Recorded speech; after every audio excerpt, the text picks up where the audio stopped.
नमस्कार, मी पूजा कारेकर पोटपूजामध्ये आपल्या सगळ्यांचं स्वागत करते। आज मी तुम्हाला रताळ्याची गोड कापं कशी करायची ते दाखवणार आहे। ही तुम्ही उपवासालाही खाऊ शकता आणि नाश्ता म्हणून कधीही खाऊ शकता। चला तर मग बघूया कशी करायची ते। हे रताळं आपण सोलून घेऊया। अजून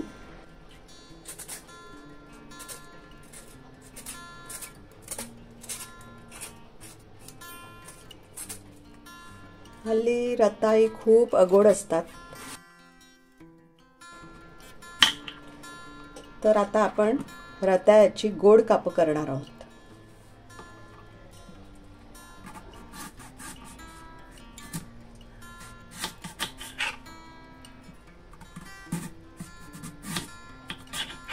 आता आपण ही अशी कापं करून घेतलेली आहेत। आता पुढे काय करायचं ते पाहूया। आपण थोडंसं याला मीठ लावून घ्यायचं आहे। कोणी उपवासाला मीठ खात नसेल तर त्याने नाही लावलं तरी चालेल। मी थोडंसं अगदी हलका हात जरासं मीठ लावून घेते। आता आपण हा बिडाचा तवा घेतलेला आहे, त्याच्यावर आपण थोडंसं साजूक तूप घालून घेऊया। आता हा तवा तापलेला आहे।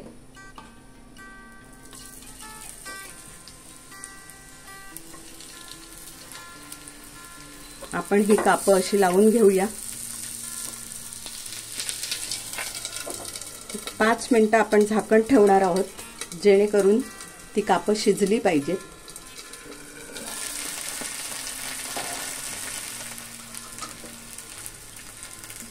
थोडं थोडं साजूक तूप सोडते।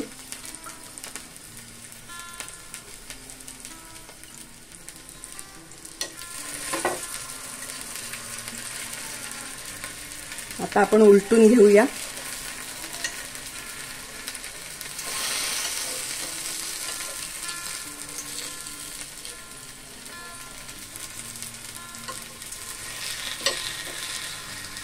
परत झाकण ठेवूया।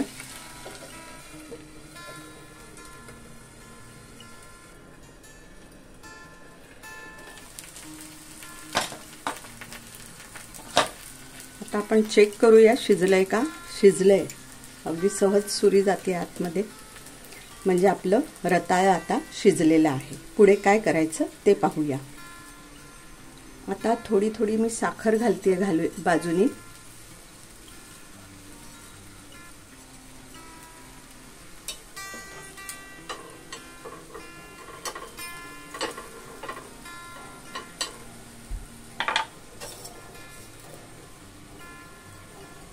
आता त्याचं कॅरमेल तयार होईल आणि त्या कॅरमेलमध्ये आपण कापं घोळवून घेणार आहोत। किंवा तुम्ही साखरेची पावडर करून जरी वरून घातलीत तरी काही हरकत नाही। दोन्ही पद्धतीने तुम्ही करू शकता।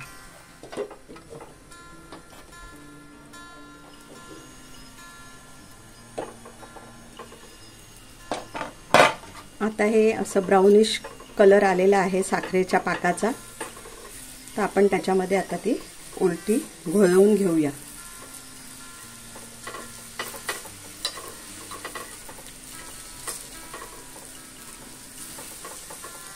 साखरेचा पाक कॅरमेल तयार झालं, त्याच्यामुळे ब्राउनिश कलर त्याला आलेला आहे।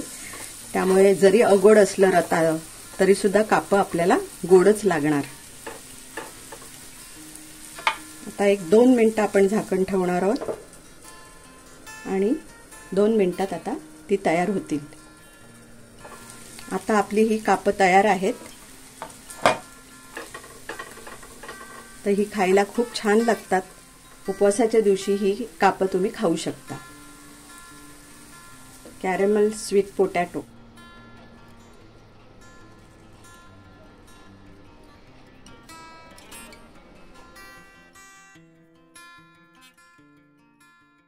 ही रेसिपी तुम्हाला कशी वाटली हे नक्की कमेंटमध्ये कळवा। लाईक करा, शेअर करा आणि सबस्क्राईब करा। आणि हो, मस्त खाण्याची घ्यायची असेल मजा तर बघत रहा पोटपूजा।